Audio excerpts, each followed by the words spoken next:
Welcome to my channel Chanakya coaching से। मेरा नाम सुजीत कुमार यादव है। क्लास 12th का ये चैप्टर 3 है। मैंने आपको 2 चैप्टर पढ़ा चुका हूँ पिछली वीडियो में। मैं आपके कम से कम 1 हफ्ते के अंदर मैं सारी चैप्टर हिस्ट्री के ख़त्म कर दूँगा। तो आप अगर मेरी वीडियो में नए हैं तो बिल्कुल चैनल को सब्सक्राइब कर लीजिए और बैक टू बैक सारी वीडियो देख लीजिए ताकि आपके बोर्ड में क्या हो, अच्छे नंबर आ सकें। ठीक है, चलिए शुरू करते हैं बिना कोई देरी किए हुए। आपका बोर्ड है, जितना जल्दी हो सकता है मैं आपके क्विक रिवीजन करवाऊँगा। ठीक है, एकदम सारे पॉइंट्स कट टू कट जितने पॉइंट्स आपके चैप्टर्स में हैं उन सबको करा दूंगा। तो अगर आपने साल भर से पढ़ाई नहीं किया है कोई दिक्कत नहीं है, यहाँ पे आपको वो सब कुछ करा दिया जाएगा जो आपके चैप्टर और पेपर से रिलेटेड है। ठीक है, तो आप पढ़िए मन लगा के बस, और मेरी सारी वीडियो देखते रहिए और अपने दोस्तों तक भी क्या करिए, इसको शेयर कीजिए। चैप्टर 3 में क्या है, हमें मेनली इसमें महाभारत के बारे में पढ़ना है। तो महाभारत के बारे में पढ़ेंगे तो महाभारत के कुछ चीज़ों के बारे में देख लेते हैं। सबसे पहले क्या बोलता है कि महाभारत जो है, ये महाभारत के बारे में आप जानते हैं, इसको हम एक गतिशील ग्रंथ भी कहते हैं। क्या कहते हैं? गतिशील ग्रंथ कहते हैं। ठीक है, ठीक है। महाभारत क्या है? महाभारत एक गतिशील महाकाव्य है जो कि दो लोगों के बीच में, दो कैसे समूह के बीच में हुआ था लड़ाई। ठीक है, पहले कौन थे? कौरव थे और दूसरे पांडव थे। कौरव और पांडवों के बीच में ये लड़ाई हुई थी। ठीक है, इस चैप्टर में मेनली इसी के बारे में हमें पढ़ना है। ठीक है, कौरवों पांडवों को लड़ाने का जो काम किया गया था वो हमारे कृष्ण भगवान द्वारा किया गया था। और ये युद्ध जो हुआ था कहाँ पे हुआ था, तो ये याद रखिएगा, कुरुक्षेत्र में हुआ था। कहाँ पे हुआ था? कुरुक्षेत्र में ये युद्ध हुआ था। ठीक है, तो इसी पूरे युद्ध में क्या, इसी युद्ध को क्या महाभारत में बताया गया। और पूरे कौरव पांडव में जो भी दोनों भाइयों के बीच में, मतलब ये 2 भाई थे, कौरव और पांडव, जैसे वहाँ बोल लो कि 2 भाई हैं और यही दोनों भाई के बच्चे जो हैं कि आपस में लड़ते रहे हैं। ठीक है, तो इन्हीं चीज़ों के बारे में हम पढ़ेंगे आज। सबसे पहला पॉइंट जो है वो क्या है कि महाभारत की रचना। महाभारत की रचना जो है इसके बारे में मैं आपको बता दूँ तो महाभारत की रचना जो है अलग अलग टाइम पे अलग अलग लोगों द्वारा किया गया है। ठीक है, कहते हैं स्टार्टिंग में महाभारत में क्या थे, 8800 श्लोक थे। कितने श्लोक थे? 8800 श्लोक थे। ठीक है, जो कि समय के साथ साथ ये इसकी संख्या बढ़ती चली गई और अभी जो है इसकी श्लोकों की संख्या 1 लाख है। कितनी है? 1 लाख। ऐसा माना जाता है कि महाभारत की रचना जो है ये 1000 साल पहले किया गया था। कितना साल पहले किया गया था? 1000 साल पहले किया गया था। ठीक है, समझ में आ गया? यहाँ तक कोई दिक्कत? चलिए आगे क्या बोलता है कि ये जो महाभारत है, इनमें ध्यान देने की बात ये है कि महाभारत की रचना जो है किसी एक ने नहीं की थी। ठीक है, किसी एक बंदे ने नहीं की थी। महाभारत को टाइम टू टाइम क्या है, अलग अलग बंदों द्वारा लिखा गया था, जिसकी वजह से महाभारत को एक गतिशील ग्रंथ भी कहते हैं। क्योंकि महाभारत आज भी क्या जीवित है। क्यों जीवित है? क्योंकि अलग अलग लेखकों द्वारा इसे लिखा जा रहा है। ठीक है, तो महाभारत के लेखक के बात करें, ठीक है, तो प्राचीन समय में, पुराने टाइम की बात करें तो महाभारत के मूल लेखक जो थे, कौन? मूल लेखक जो थे उनका नाम क्या था? तो भाट सारथी नाम था। क्या नाम था? भाट सारथी। ठीक है, भाट सारथी नाम था मूल लेखक के। कौन? महाभारत के। तो अगर पूछ दे कि आपके मूल रचयिता कौन है, महाभारत के मूल रचयिता कौन है, तो आप क्या बोलिएगा? भाट सारथी। ठीक है, वेद व्यास नहीं बोलिएगा, वेद व्यास गलत हो जाएगा। क्या था इसमें कि इस महाभारत में जो है इसमें लिखा गया था कि इसमें जो योद्धाएं थे ये क्या करते, मैदान में जब उतरे थे, ठीक है, तो वहाँ पे कुछ लोग क्या देखने वाले थे, तो वो देख के महाभारत का वहाँ के घटना के बारे में बताया और भाट सारथी ने उसकी क्या की, रचना की थी। फिर दूसरे जो आपके लेखक हुए वो कौन हुए? वेद व्यास, जो मेनली माने जाते हैं कि महाभारत के लेखक कौन है, तो वेद व्यास जी हैं। कौन है? वेद व्यास जी। थर्ड पॉइंट मैं आपको अगर बता दूं आगे,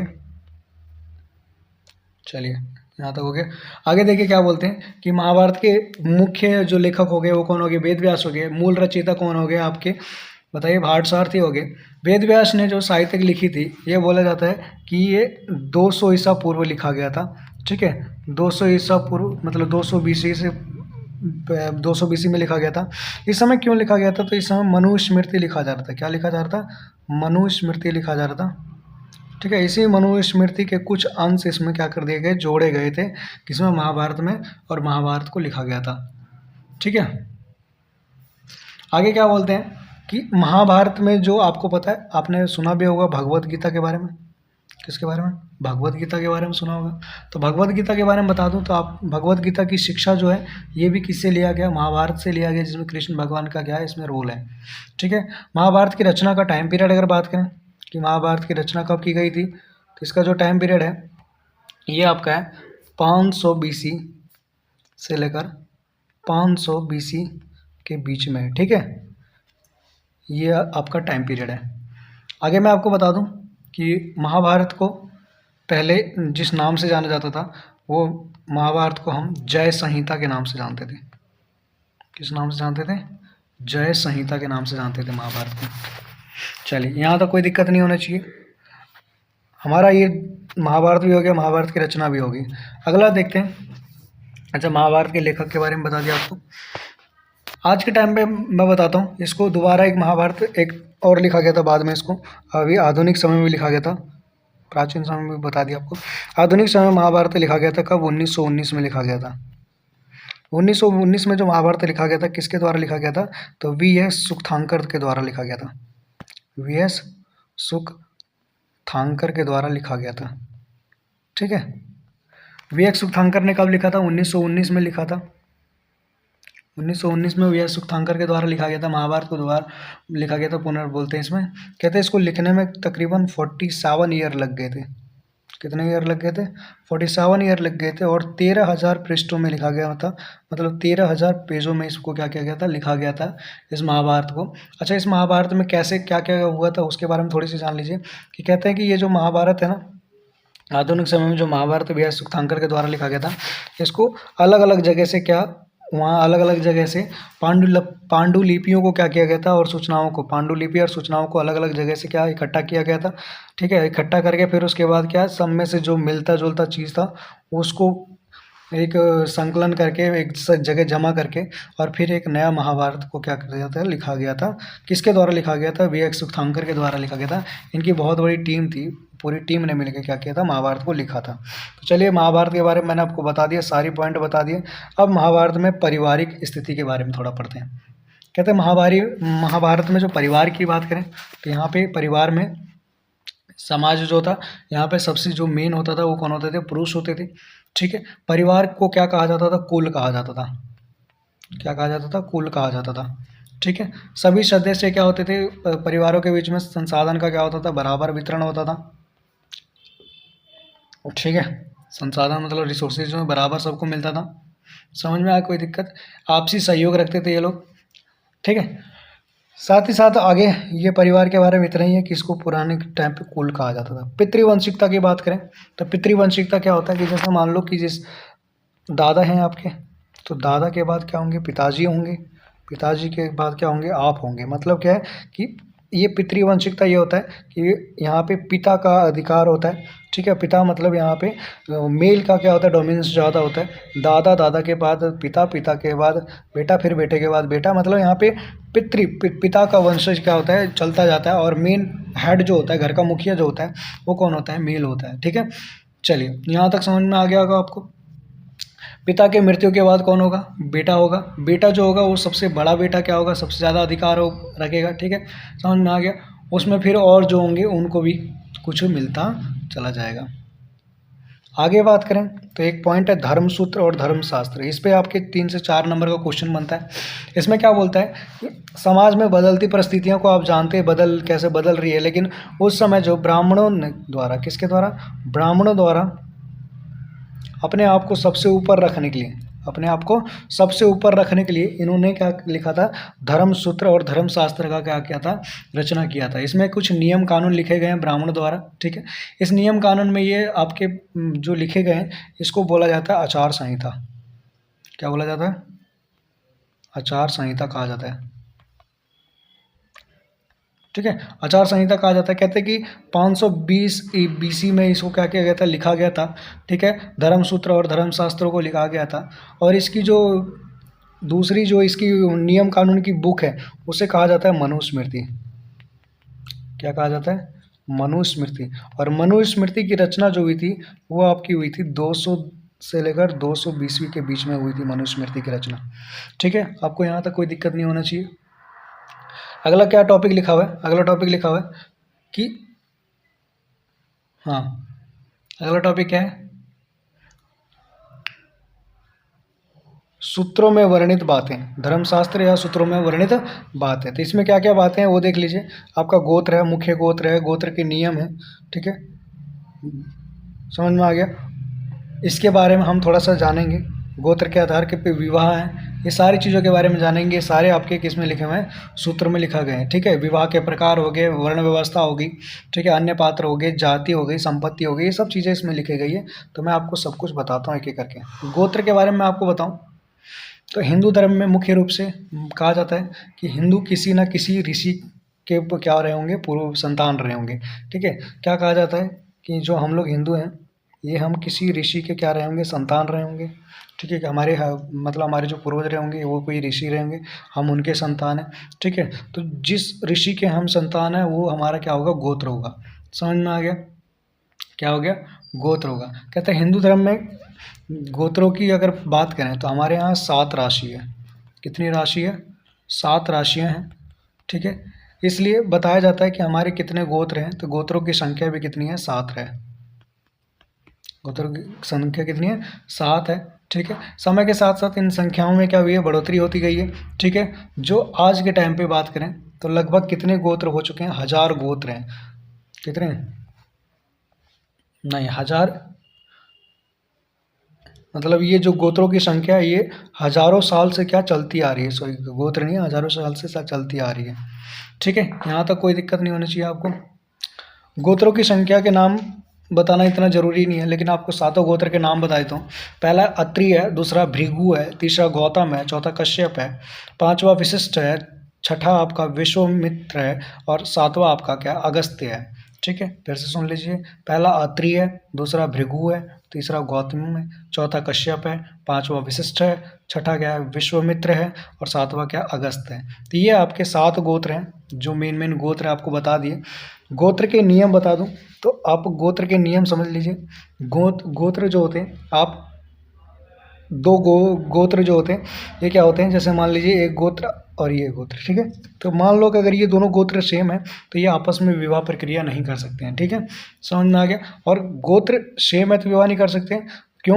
क्योंकि ये दोनों क्या हो जाते हैं? भाई बहन का रिश्ता हो जाता है। क्या हो जाता है? भाई बहन का संबंध हो जाता है, ठीक है।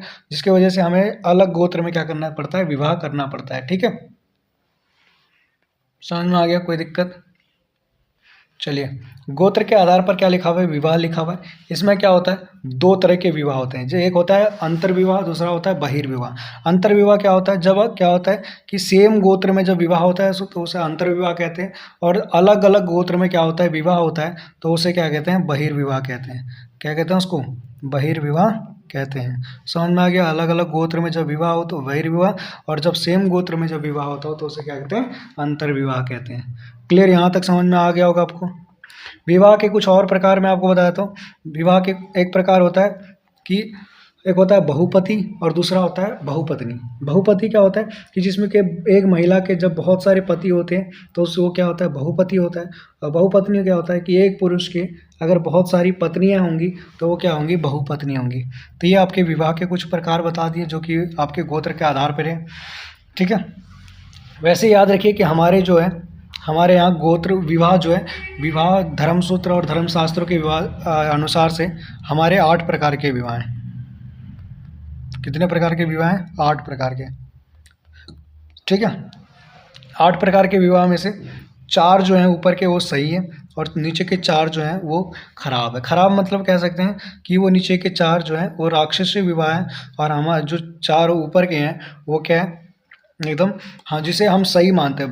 ब्राह्मणों द्वारा जो सही माना जाता है ऊपर के 4 हैं, और जो गलत माना जाता है वो नीचे के 4 हैं। जैसे देखिए, ब्रह्म विवाह, देव विवाह, अर्थ विवाह, प्रजापत्य विवाह, ये चारों क्या है? हमारे ब्राह्मणों के नज़र में सही है।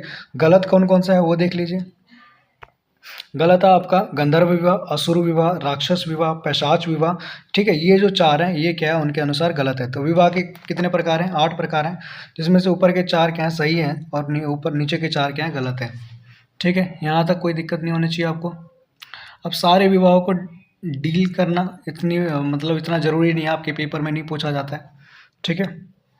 समझ में आ गया होगा आपको। ये गंधर्व विवाह, असुर विवाह सेम चीज़ लिख दिया यहाँ पे। चलिए, आगे मैं आपको बताऊं तो यहाँ लिखा हुआ वर्णों की उत्पत्ति। तो वर्णों की उत्पत्ति में याद रखिएगा हमारे टोटल मेनली 4 वर्ण हैं। कितने वर्ण हैं? 4 वर्ण हैं। ठीक है, कहा जाता है कि ब्राह्मण के शरीर से ही 4 वर्ण निकला हुआ है। ठीक है, जिसमें से पहला आपका आता है ब्राह्मण के जो सर है, सर से निकला हुआ है ब्राह्मण। कौन निकले? ब्राह्मण नहीं, ब्रह्मा जी, समझ लीजिए। कौन थे? ब्रह्मा जी के शरीर से 4 वर्ण निकले। उनके सर से क्या निकले? ब्राह्मण निकले। ठीक है, उनके भुजा जो होता है बाजू भुजा से उनके निकले क्षत्रिय। ठीक है, उनके जांघ से निकले हुए शूद्र, और उनके जो एड़ी होता है ना, तलवा, वहाँ से निकले हुए हैं ये वैश्य, और वहाँ लास्ट से निकले हैं शूद्र। ठीक है, कौन कौन से? ब्रह्मा के शरीर से 4 जाति निकली है। पहला क्या है? ब्राह्मण है। दूसरा क्या है? क्षत्रिय है। तीसरा क्या है? वैश्य है। चौथा क्या है? शूद्र है। ब्राह्मण का काम क्या है? पूजा पाठ करना। ठीक है, पूजा पाठ करना, दान दक्षिणा लेना। क्षत्रिय का काम क्या है? दान देना, लड़ाई करना। ठीक है, वैश्य का काम क्या है? व्यापारी करना, किसानी करना। शूद्र का काम क्या है? इन तीनों की क्या करना? सेवा करना। ठीक है, तो ये मैंने आपको बता दिया ब्राह्मणों के अनुसार कैसे कैसे वर्ण की उत्पत्ति हो रखी है। ठीक है, तो यहाँ से ये सारी पॉइंट आपको बता दिया ब्राह्मणों के अनुसार, वर्ण व्यवस्था भी बता दिया आपको। चलिए आगे क्या है? वर्ण विभिन्न प्रकार के कार्य भी बता दिए, सबके अलग अलग आपको कार्य बता दिए। ठीक है, ब्राह्मण, क्षत्रिय, वैश्य, शूद्र, अन्य वर्ग सब बता दिया आपको। चलिए यहाँ तक कोई दिक्कत नहीं होनी चाहिए आपको। पवित्र कर्म, दूषित कर्म, ये सब चीज़ें तो ठीक है। एक वर्ड देखिए यहाँ पे चंडाल लिखा हुआ है। चंडाल की स्थिति अछूत माना जाता था चंडालों को। चंडालों के बारे में मैं आपको बता दूं, कहते हैं कि चंडाल जो होते थे ये गांव के बाहर रहते थे। ठीक है, रात में गांव में प्रवेश करने की इनकी अनुमति नहीं थी। ठीक है, गाँव में नहीं आ सकते थे ये। फेंके हुए बर्तनों का यूज़ करते थे। ठीक है, और जो फेंके हुए कपड़े होते थे, ठीक है, मरे हुए लोगों के जो कपड़े होते थे वो कपड़े पहनते थे। ठीक है, इनका काम क्या था? अंतिम संस्कार करते थे ये लोगों का। ठीक है, समझ में आ गया। इन्हें क्या माना जाता था? अछूत माना जाता था। क्या माना जाता था? अछूत माना जाता था। और चंडाल जो होते थे ये इन सबसे नीची दृष्टि से, मतलब सबसे नीची का अगर कोई जाति थी तो चंडालों की थी। इनको हीन भावना से देखा जाता था। ठीक है, अगर इनको देख लेता था कोई, ठीक है, इनको कोई छू लेता था, इनकी ओर कोई देख लेता था, कुछ भी मतलब इनकी ओर से कुछ भी होता था गतिविधि, तो लोग क्या समझते थे कि हमने पाप कर दिया। समझ में आ गया? कुछ इनकी ऐसी स्थिति थी, किनकी? चंडालों की। जाति प्रथा के बारे में बता ही दिया कि जाति व प्रथा कैसा था। ठीक है, तो ये पॉइंट इतना इंपॉर्टेंट नहीं है। अगला पॉइंट आपका संपत्ति का अधिकार। संपत्ति के अधिकार में मैं आपको बताऊं, कहता है कि संपत्ति मेनली किसके पास होता था? पुरुष के पास होता था। ठीक है, समाज में संपत्ति तो उपलब्ध तो थी। ठीक है, लेकिन इनको 2 पार्ट में बांट रखा था। कितने पार्ट में बांट रखा था? 2। पहला क्या था आपका? स्त्री धन, दूसरा पुरुष धन। ठीक है, तो लिंग के आधार पर 2 पार्ट में बांट रखा था।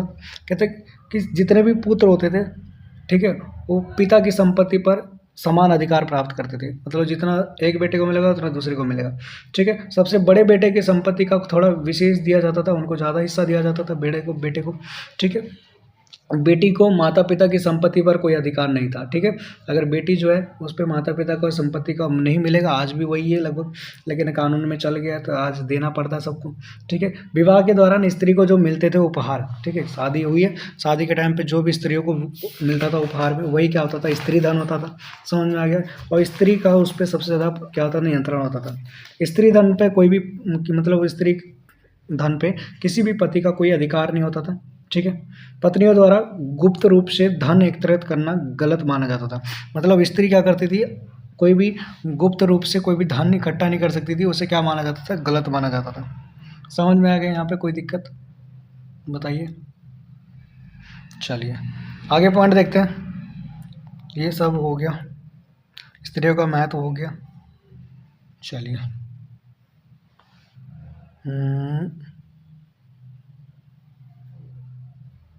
ये टॉपिक अलग आ गया क्या? समाज में स्त्रियों का महत्व क्या केवल क्षत्रिय ही राजा हुआ करते थे? चंद्रगुप्त, शाका, शुंग, ये टॉपिक इसी में नहीं है लग रहा है। बताइए, यहाँ तक कोई दिक्कत नहीं होनी चाहिए आपको। अगला टॉपिक है कि क्या केवल क्षत्रिय ही राजा हो सकते थे? क्या टॉपिक है कि क्या केवल क्षत्रिय ही राजा हो सकते थे? तो ऐसा कुछ खास नहीं है कि क्षत्रिय ही राजा हो सकते थे, ठीक है। बहुत ऐसे हमने देखा है कि जो क्षत्रिय नहीं है फिर भी राजा है, ठीक है। जैसे आपके चंद्रगुप्त मौर्य है, ठीक है। चंद्रगुप्त मौर्य क्या थे? बौद्ध और जैन ग्रंथ के अनुसार माना जाता है कि चंद्रगुप्त मौर्य क्षत्रिय थे, लेकिन वहीं ब्राह्मण के अनुसार कहा जाता है कि ये क्षत्रिय नहीं थे, इनके वंश अलग हैं। कहते हैं ब्राह्मणों के अनुसार कहा जाता है कि क्षत्रिय ही राजा नहीं बनते थे, बल्कि अन्य लोग, कुल के लोग भी क्या बन जाते थे? राजा बन जाते थे। वहीं शक की बात करें तो शक शासक जो होते थे ये क्या मध्य एशिया से भारत आए हुए लोग थे, ठीक है। भारत पे इन्होंने शासन किया था। ये लोग खानाबदोश थे। कौन थे ये? खानाबदोश। खानाबदोश का मतलब क्या होता है कि जानवर के चारे की खोज में एक जगह से दूसरी जगह भटकना, ठीक है। भोजन की तलाश में मेनली एक जगह से दूसरी जगह भटकना खानाबदोश कहलाते हैं। तो ये क्षत्रिय तो थे ही नहीं, ठीक है। शक शासक भी क्या थे? छोटी जाति के लोग थे, फिर भी वो क्या बने थे? राजा बने थे। नेक्स्ट बताओ आपको शुंग व कर्ण की बताओ। तो ये मौर्य वंश के उत्तराधिकारी थे, लेकिन बात करें कि ये लोग ब्राह्मण माने जाते थे। कौन थे ये? शुंग और कर्ण ब्राह्मण थे, ठीक है, जो कि आगे चलकर राजा बने थे। अगला बात करें सातवाहन शासक। सातवाहन शासक जो थे वो स्वयं को क्या बताते? ब्राह्मण बताते थे, ठीक है। लेकिन ये क्षत्रियों को क्या करते थे? संहार किया करते थे, ठीक है। ठीक है, यहाँ तक से आपको समझ में आ गया होगा। लास्ट टॉपिक है कि बौद्ध धर्म के अनुसार सामाजिक विषमता का कारण बताएं। तो बौद्ध धर्म के अनुसार बताया जाता है कि बौद्ध धर्म के सूत पिटक, किसमें? बौद्ध धर्म में। आपको मैं आगे पढ़ाऊंगा चैप्टर तो उसमें बताऊंगा सूत पिटक, अभी तक पिटक क्या होता है। तो कहता है बौद्ध धर्म के सूत पिटक में के अनुसार बताया गया है कि मनुष्य स्टार्टिंग में क्या था? विकसित नहीं था, ठीक है। मतलब उनका विकास अच्छा खासा नहीं था। बाद में प्रकृति से केवल उतना ही लेता था जितना कि उनको जरूरत होता था। लेकिन समय के साथ साथ वह क्या बदलता चला गया? मनुष्य लालची होने लग गया, कपटी होने लग गया, संसाधनों पर नियंत्रण करने की कोशिश करने लग गया, ठीक है। ऐसी स्थिति में क्या हुआ? देखते देखते समय के अनुसार लोगों ने क्या कर लिया? अपना विचार अलग ही तरीके से क्या बनाना शुरू कर दिया, ठीक है। जो सही बातों पर क्रोधित हो तथा समाज में बुराइयां फैलाने वाले व्यक्तियों को दंडित कर सके। समझ में आ गया? कहते हैं उसके इस कार्य के बदले में हम उसे चावल का एक हिस्सा देंगे। वो लोग क्या बोल देते हैं कि जो सही बातों पर क्रोधित हो जाता हो, ठीक है, और समाज में बुराइयां फैलाने वाले व्यक्तियों को दंडित करता हो, बुराई फैलाने वाले को दंडित करता हो, ऐसा कोई आदमी मिले तो हम क्या करेंगे? उसे चावल का एक हिस्सा देंगे, ठीक है। यहाँ राजा के चुनाव की बात की गई थी। किसकी बात की गई थी? राजा की चुनाव की। कोई ऐसा राजा आ जाए जो देखेगा कि समाज में स्थिति सही तरीके से चलती है या नहीं। चावल का हिस्सा राजा को ही दिया जाना चाहिए और दिया जाएगा। मतलब ये राजा के ऊपर बताया गया था कि जो सही काम करता हो, ठीक है, उस पर कोई गुस्सा हो रहा है गलत काम करने पे, ठीक है, और दूसरा कोई गलत आदमी को दंड दिया जा रहा है, तो ऐसे में जो बौद्ध धर्म वाले क्या बोलेंगे? उसे हम शाबाशी देंगे, चावल का एक दाना देंगे। तो ऐसे कुछ बौद्ध धर्म के अनुसार सामाजिक क्या बोलते हैं, सामाजिक विषमता को ख़त्म करने का काम किया गया था, ठीक है। चलिए, एक चैप्टर खत्म हो चुका है, अगला चैप्टर देखिए आप। अगला चैप्टर क्या है आपका? तो अगला चैप्टर है विचारक, विश्वास और इमारत। ये आपका चैप्टर जो है ये आपका क्लास 12 का 4th चैप्टर है, ठीक है, जो कि इसमें हम बौद्ध और जैन धर्म के बारे में मेनली पढ़ेंगे, ठीक है। चोट लगी है, हल्का सा मोच आ गया, भाई घर में अशांति है, शांति पाठ करा लो। मतलब ऐसे ऐसे छोटी छोटी चीज़ों पे आपसे लूटा जा रहा था ब्राह्मणों द्वारा। वहीं पे एक नया विचार आया जिसमें आप बोला गया कि आप कोई भी मूर्ति पूजा ना कराएं, आपको पैसे खर्च नहीं करना पूजा पाठ में, आपको क्या करना है? मन से पूजा करना है, ठीक है, भगवान को याद करना है और अपना काम करते रहना है। ये बौद्ध और जैन धर्म आने के बाद ये सारी चीज़ें शुरू हुई है, ठीक है। तो मेनली जो आप इस चैप्टर में पढ़ेंगे, मैंने बता ही दिया, बौद्ध धर्म और जैन धर्म के बारे में पढ़ेंगे। तो आइए शुरू करते हैं। हम पहले पढ़ते हैं बौद्ध धर्म के बारे में। बौद्ध धर्म के बारे में बात करें तो बौद्ध धर्म का जो प्रचार करने वाले जो थे उनका नाम क्या था? गौतम। क्या नाम था? गौतम बुद्ध। गौतम बुद्ध, ठीक है। गौतम बुद्ध की बात करें, ठीक है, तो ये यही संस्थापक थे बौद्ध धर्म के। इनके जन्म जो बात करते हैं 563 बीसी में हुआ था, ठीक है, 563 बीसी में हुआ था, ठीक है। जन्म स्थान की बात करें तो कहाँ पे हुआ था? इनका जन्म हुआ था लुम्बिनी में। कहाँ पे जन्म लिया था इन्होंने? लुम्बिनी। लुम्बिनी में इनका जन्म हुआ था, ठीक है। साथ ही साथ बात करें तो इनकी जो पिताजी थे, इनके पिता का नाम क्या था? सुधोधन नाम था। क्या नाम था? सुधोधन, ठीक है। सुधोधन इनके पिता का नाम था। इनकी माता का नाम बात करें तो इनकी माता का नाम क्या था? महामाया। महामाया, ठीक है, महामाया देवी। ठीक है, इनके जो माता जो थी उन्होंने क्या किया, इनको जन्म दिया, और जन्म देते ही 7 दिन बाद क्या हो गए, गौतम बुद्ध क्या हो गए, तो गौतम बुद्ध की माता मर गई। जब मर गई थी, गौतम बुद्ध का लालन पालन किसने किया था, तो गौतम बुद्ध की जो गौतम बुद्ध थे उनकी मौसी का नाम था गौतमी। क्या नाम था, गौतमी। गौतमी ने उनका लालन पालन किया था, तो इसकी दूसरी माँ कहते हैं गौतमी को। ठीक है, मेनली आपको थोड़ा सा मैं इससे पहले लेके चलता हूँ, गौतम बुद्ध का पुराना नाम क्या था, तो इनका जो पुराना नाम था वो याद रखिएगा, सिद्धार्थ नाम था। क्या नाम था, सिद्धार्थ। गौतम बुद्ध का पुराना नाम सिद्धार्थ था। ठीक है, सिद्धार्थ के बारे में अब बात करते हैं। ठीक है, सिद्धार्थ की शादी हुई थी। ठीक है, तो सिद्धार्थ की जो शादी हुई थी उनका नाम क्या था, यशोधरा नाम था। क्या नाम था, यशोधरा। ठीक है, यशोधरा से शादी हुई थी सिद्धार्थ की। सिद्धार्थ की जो शादी हुई थी, सिद्धार्थ का शादी बोलते हैं, विवाह जो बोलते हैं, ये 16 वर्ष की आयु में हो चुकी थी। कब हुई थी, 16 वर्ष की आयु में। इनकी वाइफ यशोधरा थी, इनसे एक बेटा हुआ था जिनका नाम क्या था, राहुल था। क्या नाम था, राहुल। समझ में आ गया यहाँ पे, यहाँ तक कोई दिक्कत नहीं होना चाहिए। फिर कहते हैं कि सिद्धार्थ के बारे में बात करें तो इनको पालने वाले आपको बता ही दिया कौन थी, मौसमी थी, और सॉरी गौतमी, कौन थी, गौतमी थी। ठीक है, चलिए आगे मैं आपको बता दूं कि सिद्धार्थ के बारे में कुछ और चीज़ें बताता हूँ। सिद्धार्थ जो थे, इनके जब इनका जन्म हुआ था तो कुछ ऋषि मुनियों को बुलाया गया था। जब ऋषि मुनि लोग आए थे, ठीक है, तो इनसे सिद्धार्थ की कुंडली दिखाई गई थी। तो सिद्धार्थ के बारे में बताया गया था कि या तो ये बहुत बड़े क्या बनेंगे, सन्यासी बनेंगे। क्या बनेंगे, बहुत बड़े सन्यासी बनेंगे, नहीं तो बहुत बड़े सम्राट बनेंगे, चक्रवर्ती सम्राट बनेंगे। ठीक है, 2 चीज़ बनेंगे। जब ये चीज़ इनके पिताजी ने सुना, उनके पिताजी खुद क्या थे, राजा थे। ठीक है, शाक्य कबीले के वो तक के राजा थे उनके पिताजी। तो उन्होंने क्या सोचा कि सिद्धार्थ को हम घर से बाहर जाने ना दें। ठीक है, तो पूरा उनकी जो आधी उम्र जो है वो घर के अंदर ही बीती थी। पढ़ाई लिखाई सब कुछ सिद्धार्थ की कहाँ हुई थी, घर पे हुई थी। सब कुछ ऐश मौज सब काम कहाँ पे हुआ था, उनके घर पे हुआ था। लेकिन क्या हुआ मेनली, जब सिद्धार्थ क्या हुए, उनके घर से बाहर निकलने का जो रीज़न था, कहाँ शुरू हुआ, गौतम बुद्ध अब एक ऐसे एज में आ चुके थे जब उन्हें क्या राजा घोषित करने जा रहे थे। जब वो राजा बनने जा रहे थे तो उससे पहले सिद्धार्थ के पिताजी ने बोला कि काम करो, पहले तुम जनता की राय लेके आओ। ठीक है, जनता के बीच में से होके आओ, जनता के दुख को ये सब जान के आओ, फिर उसके बाद हम आपको क्या कर देंगे, राजा घोषित कर देंगे। ठीक है, चलो। जब सिद्धार्थ निकले तो सिद्धार्थ जैसे ही बाहर निकले तो बोलता है क्या है, जैसे ही वो महल से बाहर निकले तो उन्हें 4 लोग दिखाई दिए। पहला गरीब, दूसरा बीमार, तीसरा दुखी लोग, और चौथा एक सन्यासी दिखाई दिया। ठीक है, जब ये 4 लोगों को देखा तो जीवन के वास्तविक सत्य से क्या हुए, ये रूबरू हुए, और इसके बाद उन्होंने क्या डिसाइड किया, महल छोड़ने का डिसाइड किया। ठीक है, वास्तविक से बच ही नहीं सकते थे, उनको वास्तविक दिखना ही था। ठीक है, जैसे उन्होंने वास्तविकता को देखा, फिर वो क्या किधर की ओर चले गए कि अब मैं अपने मतलब उस बंद कमरे में नहीं रहना चाहता हूँ, मैं जीवन के बारे में, जीवन को समझना चाहता हूँ। ठीक है, दुखों से मुक्ति पाना चाहता हूँ, और इच्छा के ऊपर क्या करना चाहता हूँ, काबू पाना चाहता हूँ। ठीक है, तो इन सब की बात को लेकर सिद्धार्थ अपने 29 साल की उम्र में, कितने, 29 वर्ष की आयु में उन्होंने घर छोड़ दिया। क्या छोड़ दिया, घर छोड़ दिया। जब वो घर छोड़े तो ये क्वेश्चन आता है कि जब सिद्धार्थ घर छोड़े तो उसे किस नाम से जाना गया, तो याद रखिएगा, महाअभिनिश क्रमण के नाम से जाना गया। ठीक है, सिद्धार्थ जब घर छोड़े, समझ में आ गया यहाँ पे।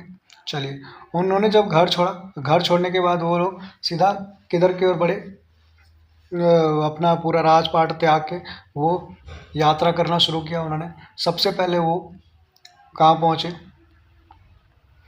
जंगल गए, जंगल से फिर भटकते भटकते भटकते भटकते उनको 29 साल में उन्होंने घर छोड़ा था, और प्लस 7 साल और लग गए उनको, 8 साल तकरीबन लग गए। 29 के बाद 30 से 6 साल, कितने, 7 साल बोलते हैं वैसे। ठीक है, 7 साल लग गए थे उनको ज्ञान की प्राप्ति हुई। ठीक है, ज्ञान प्राप्ति में कितने साल लग गए थे, 7 साल। भटकते भटकते उनको 7 साल बाद ज्ञान की प्राप्ति हुई थी। कहते हैं 35 वर्ष की आयु में उन्हें क्या हुई थी, ज्ञान की प्राप्ति हुई थी। तो कहाँ पे, बिहार में हुई थी। ठीक है, बिहार में एक जगह तक गया। ठीक है, गया में बोध एक पेड़ था, वृक्ष का नाम था। ठीक है, जिसे वो बरगद का पेड़ था, उसे बोधि वृक्ष के नाम से जानते हैं। ठीक है, 35 वर्ष की आयु में, ठीक है, उनको क्या मिला, ज्ञान की प्राप्ति हुई। ठीक है, जिसे निर्वाण कहा गया। क्या कहा गया, निर्वाण। उन्होंने पहली शिक्षा जो है वो कहाँ पे दी थी? सारनाथ में दी थी। ठीक है, पहली शिक्षा कहाँ दी थी? सारनाथ में दी थी। जब उन्होंने पहली शिक्षा सारनाथ में दी थी तो इसे किस नाम से जाना गया था? इसको भी याद रखेगा, महाधर्म चक्र प्रवर्तन के नाम से जाना गया था। किस नाम से जाना गया था? महाधर्म चक्र प्रवर्तन, इन नाम से जाना गया था। जब उन्होंने क्या किया था बताइए? पहला उपदेश दिया था। पहला उपदेश 5 लोगों को दिया था इन्होंने। ठीक है, चलिए, कहते हैं सिद्धार्थ की जो मृत्यु है वो 80 वर्ष की आयु में इनकी मृत्यु हुई थी। ठीक है, मृत्यु होने के रीजन क्या था? इनकी मृत्यु 80 वर्ष की आयु में 483 ईस्वी में हुई थी। ठीक है, कहाँ पे हुई थी ये भी सुन लीजिए, कुशीनगर में हुई थी। कहाँ पे हुई थी? कुशीनगर, कुशीनगर में इनकी मृत्यु हुई थी। अच्छा, जब इनकी मृत्यु हुई थी इसको किस नाम से जानते हैं? तो ये भी याद रखेगा, महापरिनिर्वाण के नाम से जानते हैं, महापरिनिर्वाण।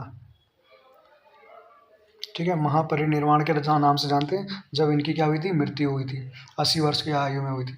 चलिए, यहाँ तक कोई दिक्कत नहीं है, पूरी आपको बौद्ध धर्म के बारे में मैंने बता दिया।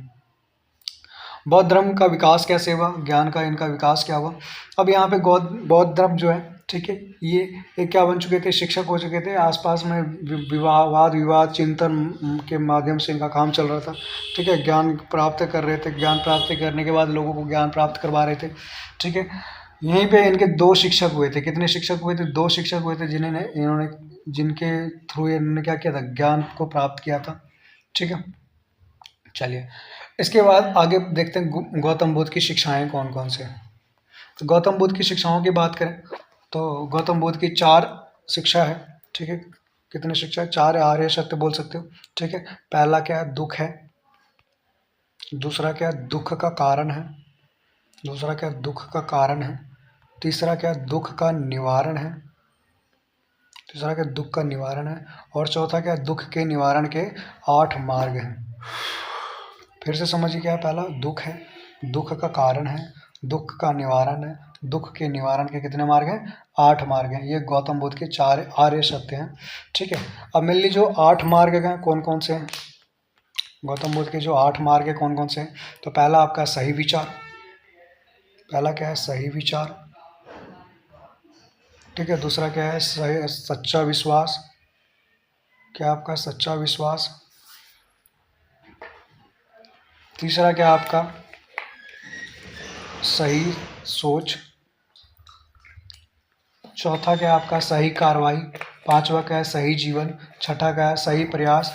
सातवां क्या है? सही स्मृति। और आठवां क्या है? बताइए। आठवां जो है आपका ये आपकी ये सही व्यायाम। ठीक है, योगा होगा जो करते हैं आप। समझ में आ गया? ये आपके कुछ है, समझ में आ गया? गौतम बुद्ध की शिक्षाएं, गौतम बुद्ध की 8 मार्ग हैं। ठीक है, गौतम बुद्ध की संगति के बाद बात करें, मैंने आपको ये पढ़ा दिया, ये बता दिया, ये बता दिया, 8 मार्ग भी बता दिया। गौतम बुद्ध की संगति के बारे में बता दें तो गौतम बुद्ध की 4 संगतियाँ हुई थी। कितनी संगति हुई थी? 4 हुई थी। पहली संगति जो हुई थी ये कब हुई थी? आपकी 483 में हुई थी। कब हुई थी? 483 में। ये किसके ये कहाँ पे हुआ था? राजगृह में हुआ था। अजात शत्रु जो उस समय राजा था। ठीक है, ये संगति जो पहली संगति जो हुई है इसमें विनय पिटक और सूत पिटक की रचना हुई थी। किसकी? विनय पिटक और सूत पिटक। दूसरी संगति जो हुई थी आपकी 383 में हुई थी। इसमें क्या हुआ था? ये वैशाली में हुआ था। ये दूसरी संगति की आयोजन थी। ठीक है, तीसरी संगति आपकी 250 में हुई थी। ये कहाँ पे हुई थी? पाटलिपुत्र में हुआ था। ठीक है, इस समय जो राजा था वो कौन था? अशोक था। अशोक के नेतृत्व में हुआ था। ठीक है, इस टाइम पे क्या हुआ था? ये 3 पिटक की रचना हुई थी। तीनों पिटक मतलब सूत पिटक, विनय पिटक और अभिधम पिटक, तीनों पिटक की रचना हुई थी। चौथी संगति की बात करें तो ये आपकी हुई थी पहली सेंचुरी में हुई थी, फर्स्ट सेंचुरी में हुई थी। ठीक है, पहली शताब्दी में हुआ था। इस समय जो राजा था उसका नाम क्या था? कनिष्क था। क्या नाम था राजा का? कनिष्क था। तो यही चौथी संगति में जो बौद्ध धर्म है ये 2 भाग में तोड़ा गया था। ठीक है, पहला जो था आपका हीनयान था, दूसरा महायान था। हीनयान का बोला जाता है कि हीनयान में वो लोग थे जो कि क्या ज्ञान प्राप्ति के लिए, ठीक है, ये लोग क्या करते थे? गौतम बुद्ध पे क्या थे? डिपेंड थे। ठीक है, साधारण लोग थे। ठीक है, मतलब साधारण लोग जो गौतम बुद्ध ने कहा, ठीक है, मानो। लेकिन ये लोग मूर्ति पूजा ये सब भी शुरू कर दिए थे। लेकिन महायान कौन थे? ये थे वो थे गौतम बुद्ध के एक समर्थक थे। गौतम बुद्ध भगवान को ही क्या मानते थे? ईश्वर मानते थे। अच्छा सॉरी, महायान में पूजा पाठ की स्थिति लाई गई थी और हीनयान में पूजा पाठ की भी स्थिति नहीं लाई गई थी। ठीक है, हीनयान में जो गौतम बुद्ध ने कहा है जैसे किया है वैसी मूर्ति पूजा को ये लोग नहीं मानते थे। हीनयान नहीं मानते थे और महायान मूर्ति पूजा को मानते थे। ठीक है, चलिए यहाँ तक कोई दिक्कत नहीं होनी चाहिए। अच्छा, अगला आपका जो टॉपिक है ये मैंने आपको पढ़ा दिया, यहाँ पे सारी संगति पढ़ा दी। त्रिपिटक के बारे में देखिए, त्रिपिटक के बारे में बताया तो 3 पिटारे बोलते हैं। तो आपका पहला आपका सूत पिटक है, दूसरा आपका अभिधम पिटक है, अभिधम पिटक, ठीक है, और तीसरा आपका कौन सा है, विनय पिटक है। ये 3 पिटक है। ठीक है, सूत पिटक जो है इसमें गौतम बुद्ध की शिक्षा के बारे में दिया गया। किसके बारे में दिया गया, शिक्षा। अभिधम पिटक में क्या बताया गया, तो अभिधम पिटक में सिद्धांत बताए गए, गौतम बुद्ध के सिद्धांत बताए गए। और विनय पिटक जो है इसमें गौतम बुद्ध के नियम बताए गए कि उनके संघ में अगर रहना है, उनके जो क्या बोलते हैं, उनके जो संघ है, संगठन में रहना है। संगठन को अच्छा ये लोग विहार बोलते थे, क्या बोलते थे, विहार बोलते थे, ये याद रखिएगा। ठीक है, तो उनके संगठन में रहना, तो उनके कुछ नियम कानून है जो कि विनय पिटक में लिखा गया। अभिधम पिटक में उनके फिलॉसफी के बारे में लिखा गया। सूत पिटक में गौतम बुद्ध की शिक्षाओं के बारे में लिखा गया। ठीक है, यहाँ तक कोई दिक्कत नहीं होना चाहिए। चलिए आगे शुरू करते हैं। आगे क्या है कि बौद्ध धर्म का प्रसार। तो बौद्ध धर्म का प्रसार की बात करें तो बौद्ध से बहुत लोग प्रभावित हुए थे, बहुत लोग इनमें जुड़ना शुरू किए थे। गौतम बुद्ध के जो संघ है इसमें जुड़ने वाले लोग इसलिए लोग जुड़ते थे क्योंकि पहले इनका जीवन जो था सादा था। ठीक है, ज़्यादा आवश्यकता की वस्तुएं ये लोग नहीं रखते थे, मतलब जितनी ज़रूरत है उतनी ही रखते थे, ज़्यादा फालतू चीज़ें नहीं रखते थे। ठीक है, पहले क्या था, इसमें सिर्फ पुरुष ही शामिल हो सकते थे, लेकिन बाद में महिलाओं को भी क्या हुई थी, अनुमति मिली थी। अनुमति मिलने के पीछे रीज़न क्या था, रीज़न ये था कि उनका एक प्रिय शिष्य था जिनका नाम आनंद था। क्या नाम था, आनंद। तो आनंद ने क्या किया था, गौतम बुद्ध से रिक्वेस्ट की थी कि आप महिलाओं को भी क्या कीजिए, एंट्री दीजिए।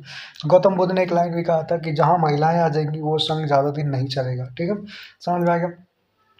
तो ऐसे ही हुआ। ठीक है, गौतम बुद्ध ने महिलाओं को एंट्री दे तो दी उनके प्रिय शिष्य के कारण। ठीक है, और उसमें जब गौतम बुद्ध ने एंट्री दी तो पहली जो महिला आई थी वो खुद गौतम बुद्ध की मौसी थी जिनका नाम गौतमी था। क्या नाम था, गौतमी। ठीक है, उनकी मौसी आई थी जो कि पहले शामिल हुई थी, पहली महिला बनी थी। ठीक है, इसके बाद सभी लोग के वर्ग क्या हुए थे, शामिल होने लग गए। राजा भी आने लगे, व्यापारी, किसान, शिल्पकारी, सब इसमें शामिल होने लग गए। ठीक है, साथ ही साथ इसमें इसलिए लोग शामिल होते थे क्योंकि इसमें समान व्यवहार किया जाता था, मतलब एक जैसा सबका व्यवहार रखा जाता था, कोई गरीब, कोई अमीर, कोई ऊंच नीच का भेदभाव यहाँ नहीं था। ठीक है, वे सभी लोग क्या करते थे, अलग अलग स्थान पर जाते थे, धम्म और घूम घूम कर क्या करते थे, गौतम बुद्ध के धर्म का प्रचार करते थे, जिसे धम्म का प्रचार कहा जाता था। क्या कहा जाता था, धम्म का प्रचार। चलिए नई टॉपिक जो लिखा हुआ है यहाँ पे देखिए, ये लिखा हुआ है स्तूप के बारे में। तो स्तूप के बारे में मैं आपको बता दूं स्तूप होता क्या था। ठीक है, अगला जो टॉपिक है क्या बताया, स्तूप बताया। तो स्तूप के बारे में बताऊं कि जब गौतम बुद्ध की जब मृत्यु हुई थी ना, तो गौतम बुद्ध की मृत्यु के बाद उनके जो बॉडी है, उनकी बॉडी के जितने भी अवशेष है, पार्ट है, छोटे छोटे पार्ट जो हैं, वो जो भी उनके जलाने के बाद जो भी पार्ट मिले हैं, ठीक है, और ना जलाने के बाद जो या मान लो कोई कपड़े यूज़ किए हुए हैं, ठीक है, गौतम बुद्ध के पास जहाँ पे वो बैठे थे वहाँ पे अगर कुछ छूट गया, अंगूठी छू उनके निकल गए, कुछ भी हो गया, मतलब उनके जितने भी अवशेष है उन सब को क्या किया, अवशेष को ले लेकर, ठीक है, और एक जगह पे ले जाकर और उसके ऊपर क्या बनाया, एक गुम्बद बनाया, गुम्बद टाइप में क्या बनाया, घर जैसा बनाया, उसको क्या बोला गया, स्तूप बोला गया। क्या बोला गया, स्तूप। तो स्तूप के बारे में बताया, जब गौतम बुद्ध की मृत्यु हुई थी, ठीक है, तो उस समय क्या एक गुम्बद टाइप में अंडाकार बनाया जाता था, उसे स्तूप कहा जाता था। ठीक है, इसमें गौतम बुद्ध की जितनी महत्वपूर्ण चीज़ें थी उनको रखा जाता था। बात करें कि जो सबसे प्रसिद्ध जो स्तूप है वो कौन सा है, भोपाल में है। कहाँ पे, भोपाल में है, जिसे सांची का स्तूप कहते हैं। क्या कहते हैं, सांची का स्तूप। सांची का स्तूप जो है, ठीक है, ये कहाँ पे, आपके भोपाल में है। ठीक है, और सबसे प्रसिद्ध यही है, मध्य प्रदेश, भोपाल में। गौतम बुद्ध की दूसरी जो स्तूप है वो अमरावती में है, लेकिन वो अभी टूट फूट गई है।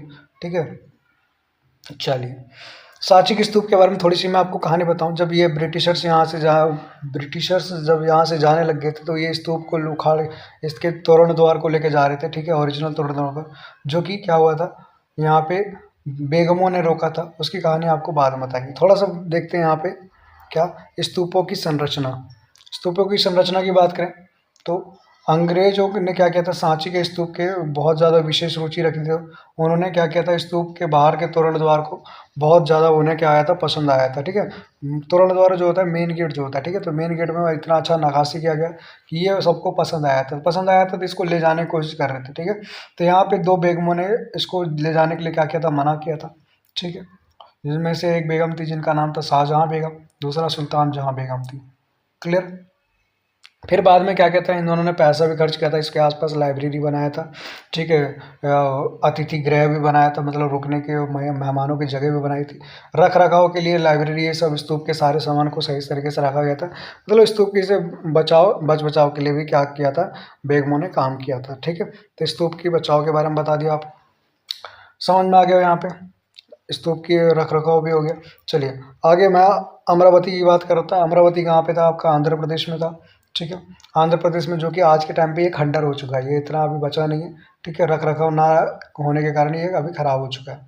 समझ में आ गया यहाँ तो कोई दिक्कत। ये जो अमरावती का स्तूप है, इसको कैसे जाने, तो खुदाई करने के बाद हमें पता चला। ठीक है, चलिए आगे पढ़ते हैं जैन धर्म के बारे में। बौद्ध धर्म जैसे आया था वैसे जैन धर्म भी आया था। जैन धर्म के जो शिक्षक थे उन्हें तीर्थंकर कहा जाता था। क्या कहा जाता था, तीर्थंकर। तो अभी तक 24 तीर्थंकर हो चुके थे। 24वें जो थे, आखिरी जो थे आपके, महावीर थे। कौन थे, महावीर। ठीक है, महावीर आखिरी तीर्थंकर थे। साथ ही बता दूं कि पहले तीर्थंकर की बात करें, तो कौन थे, ऋषभ देव थे। क्या नाम था, ऋषभ देव। ऋषभ देव आपके पहले तीर्थंकर थे। 23वें तीर्थंकर की बात करें, ठीक है, 23वें तीर्थंकर की बात करें तो 23वें कौन से थे आपके, पार्श्वनाथ थे। कौन थे, पार्श्वनाथ थे। ठीक है, जिनके नाम पे मंदिर भी है, कहाँ पे, झारखंड में, पार्श्वनाथ के। समझ में आ गया, कोई दिक्कत। और आखिरी कौन थे आपके, बताइए। जैन धर्म के आखिरी थे 24वें महावीर, जिन्हें मेन माना जाता है। जैन धर्म की शिक्षा के बारे में बात करें, तो सबसे महत्वपूर्ण शिक्षा है इनकी जो थी, इन्हें बोला जाता था कि ये संसार में मौजूद हर चीज़ में जीवन देखते थे। जितने भी संसार में जो भी चीज़ है ना, उन सब में कहते थे कि हर चीज़ में जीवन है। ठीक है, पानी का बोतल है, उसमें भी जीवन है। उनके अनुसार क्या है, हर सजीव और निर्जीव जो कि जिंदा है, और जो मतलब सजीव, मतलब लिविंग थिंग्स और नॉन लिविंग थिंग्स, दोनों में क्या है, लाइफ है। ठीक है, इसलिए मनुष्य को सभी के प्रति क्या, अहिंसक होना चाहिए, हिंसक नहीं होना चाहिए। समझ में आ गया। पेड़ हो, पौधे हो, कीड़े मकोड़े हो, मनुष्य है, किसी की हमें हत्या नहीं करनी चाहिए। ठीक है, जैन धर्म के अनुसार जन्म और पुनर्जन्म का चक्र कर्मों के आधार पर होता है। तो मतलब यहाँ पे जैन धर्म जो थे वो जन्म और पुनर्जन्म पे विश्वास करते थे। मतलब कि लोगों का क्या होता है, पुनर्जन्म होता रहता है। मानव जीवन के उद्देश्य से अगर आपको मोक्ष प्राप्त करना है तो उस चक्र से बाहर जाना पड़ेगा। आपको कहाँ जाना पड़ेगा, ये मोक्ष क्या बोलते हैं, 12 जीवन के जो भी आपके लालच, लोभ लालच, इससे अगर आप बाहर जाते हो तो आपको क्या मिलेगा, मोक्ष की प्राप्ति मिलेगी। ठीक है, जिसे क्या इनके यहाँ बोला जाता था, त्याग और तपस्या बोला जाता था। समझ में आ गया, कोई दिक्कत। यहाँ के जो 5 उपवास के तरीके थे, व्रत के तरीके थे। ठीक है, साध्वी के 5 उपवास के तरीके थे, कौन कौन से थे, तो पहला, जिसे 5 सत्य बोलते हैं, पहला था सच बोलो। ठीक है, क्या बोलो, सच बोलो। दूसरा क्या आपका, जिसे बोलते हैं सत्य, अस्तेय, दूसरा अस्तेय। तीसरा अपरिग्रह, चौथा आपका क्या, ब्रह्मचर्य। पांचवा आपका क्या, अहिंसा। ये 5 आपके क्या थे, जोड़े गए थे किसमें, जैन धर्म के साधुओं के लिए। ठीक है, सत्य मतलब कि सच बोलो, अस्तेय मतलब चोरी ना करो, अपरिग्रह मतलब धन इकट्ठा ना करो, ब्रह्मचर्य मतलब ब्रह्मचर्य का पालन करो, अहिंसा मतलब कभी भी किसी की हत्या ना करो, हिंसा ना करो। समझ में आ गया। चलिए नेक्स्ट पॉइंट क्या है आपका, जैन धर्म के प्रचार। तो जैन धर्म के प्रचार प्रसार की बात करें तो बौद्ध धर्म की तरह ही जैन धर्म के कई विद्वान रहे। साहित्यिक, प्राकृतिक, सांस्कृतिक, तमिल भाषाओं में इनके कई लिखे गए कृतियाँ। ठीक है, साथ ही साथ जैन धर्म के बलिदान प्रणाली भी है। इसमें बताया गया है कि इस क्षेत्र में आपको यज्ञ पद्धति भी इन्होंने क्या रखा था, प्रचलित रखा था। ठीक है, यज्ञ एक सामूहिक अनुष्ठान होता था। देवी देवताओं को प्रश्न करने के लिए किया जाता था। सुख शांति और शांति प्राप्त करने के लिए यज्ञ को किया जाता था। अच्छा, यज्ञ करने के क्या कारण थे? तो पहला, देवताओं को प्रसन्न करना, मवेशियों के लिए, जानवरों के लिए, बेटा होने पर, लंबे जीवन के लिए, संपत्ति के लिए, अच्छे स्वास्थ्य के लिए, समृद्धि के लिए। इन सब चीज़ों में मतलब बताया गया कि जैन धर्म और बौद्ध धर्म ये यज्ञ कर्मकांड से क्या थे, बहुत दूर रहना चाहते थे, और इन्होंने ऐसा ही किया था, तभी इनका धर्म क्या हुआ था, फैला था।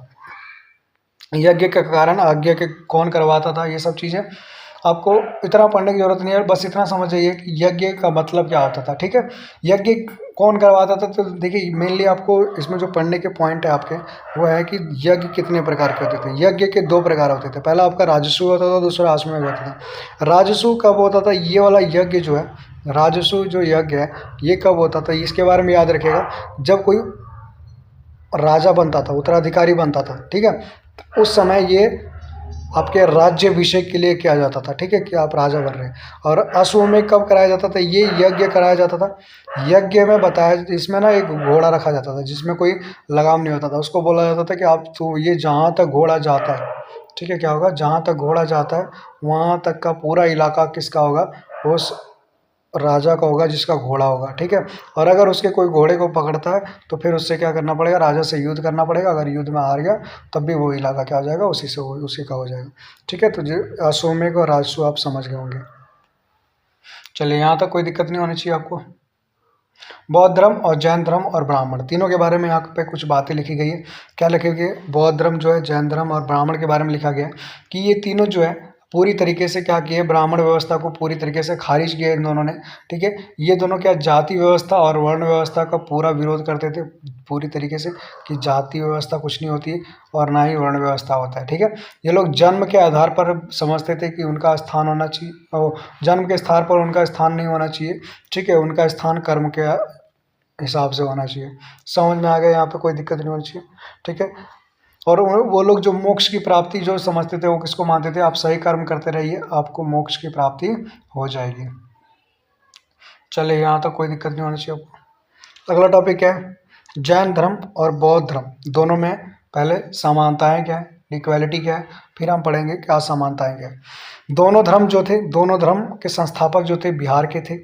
ठीक है, ब्राह्मणवादी व्यवस्था का दोनों धर्म ने क्या किया था? विरोध किया था। मतलब ब्राह्मण की व्यवस्था को क्या किया था? उन्होंने विरोध किया था। मूर्ति पूजा के खिलाफ ये रहते थे। ठीक है, अहिंसक ये लोग क्या करते थे? अहिंसा पे ज़्यादा जोर देते थे और हिंसा को क्या करते थे? विरोध करते थे। पवित्रता और सच्चाई पर ये लोग क्या करते थे? जोर देते थे। ठीक है, नस्लवाद के खिलाफ क्या करते थे? इनका प्रदर्शन चलता रहता था। जीवन का अंतिम लक्ष्य इनका क्या होता था? मोक्ष की प्राप्ति होती थी। समझ में आ गया? असमानताएं की बात करें, अगर असमानताएं की बात करें तो दोनों धर्म में बताया जाता है कि यहाँ पे ईश्वर जो होता है, भगवान जो होता है, भगवान को ये लोग बोलते थे कि देखो जो भगवान होता है ये आपका क्या होता है, मतलब बोलते हैं कि ये भगवान जो हमारे होते हैं ये विदाउट स्ट्रक्चर होते हैं, मतलब इनका कोई संरचना ही नहीं है। ठीक है, तो कोई इनकी मूर्ति पूजा नहीं होनी चाहिए। ठीक है, इनका मानना था कि जो धर्म होता है ना, जो धर्म होता है ये मोक्ष की प्राप्ति के लिए होता है। ठीक है, तो हमें क्या करना चाहिए? जितने भी धर्म जो अपनाते हैं हम मोक्ष की प्राप्ति के लिए तपस्या उपवास क्या करना चाहिए? हमें करना चाहिए। ठीक है, बौद्ध धर्म के नियम जो थे बहुत ज़्यादा सरल थे, वहीं क्या थे? जैन धर्म के नियम बहुत कठिन थे। बौद्ध धर्म के अनुसार मध्यम मार्ग अपनाते थे, जैन धर्म के अनुसार बहुत ज़्यादा कठिन मार्ग अपनाया जाता था। ठीक है, बौद्ध धर्म के जीवन की बात करें तो ये लोग अहिंसा पर इन सबसे बड़ा धर्म मानते थे, जबकि जैन धर्म बोलते थे कि सजीव और निर्जीव कोई भी हो, सब में जान होती है, आप किसी को क्या कर सकते हैं? हिंसा नहीं कर सकते, उनको क्या अहिंसा तरीके से बताइए उन पे पेश आइए। कहते बौद्ध धर्म में प्रचार के लिए संघ थे, जबकि जैन धर्म में प्रचार के लिए प्रचारक थे। ठीक है, यहाँ पे कोई संघ उंग नहीं था। साथ ही बता दूं जैन धर्म भी आपके दो पार्ट में टूटे थे। कितने पार्ट में टूटे थे? दो पार्ट में टूटे थे जैन धर्म। पहला जो जैन धर्म था, ठीक है, जैन धर्म कितने पार्ट में टूटे थे? दो पार्ट में टूटे थे, जिसमें से पहला जो था वो आपका, एक सेकंड, ये यहाँ पे, हाँ, पहला जो था आपका जैन धर्म, ये पहले दो में पहला आपका श्वेतांबर था, श्वेतांबर, और दूसरा दिगंबर। ठीक है, दो धर्म थे। श्वेतांबर वो थे जैन धर्म में जो सफ़ेद कपड़े पहनते थे। ठीक है, सफ़ेद कपड़े पहनते थे और प्रचार करने का काम करते थे। दिगंबर वो थे जो नग्न रहते थे। ठीक है। नग्न मतलब नंगे रहते थे, ठीक है। और नंगे रह के क्या करते थे, बौद्ध धर्म का प्रचार करते थे। अच्छा, श्वेतांबर और जो दिगंबर थे, इनमें ये भी बताया जाता है कि ये लोग ना रास्ते पे चलते थे तो झाड़ू लगाते हुए चलते थे। क्या करते थे, झाड़ू लगाते हुए चलते थे। क्यों झाड़ू लगाते चलते थे, इसलिए कि हमारे पैरों के नीचे या हमारे से गलती से कोई चींटी उटी ना मर जाए, ठीक है, इसके लिए झाड़ू लगा के चलते थे। मतलब बहुत ज़्यादा ये अहिंसा के फॉलोवर थे। समझ में आ गए। चलिए, आपके 2 चैप्टर मैंने ख़त्म कर दिया, ठीक है। चैप्टर 3 और चैप्टर 4 2 ख़त्म कर दिया, और इससे पहले वाली वीडियो में चैप्टर 1 और चैप्टर 2 ख़त्म कर दिया। मैं आपके 1 हफ्ते के अंदर मैं आप जितने 10-12 चैप्टर हैं सारा खींच दूंगा, 2-2 चैप्टर करके, ताकि आपको जल्द ज़्यादा से ज़्यादा नंबर आपके इस बोर्ड एग्ज़ाम में आए, ठीक है। तो आप सपोर्ट कीजिए, और जो आपके दोस्त होंगे उनको शेयर कीजिए, ताकि वो भी आपके जैसे ही नंबर ला पाएँ। चलिए, धन्यवाद।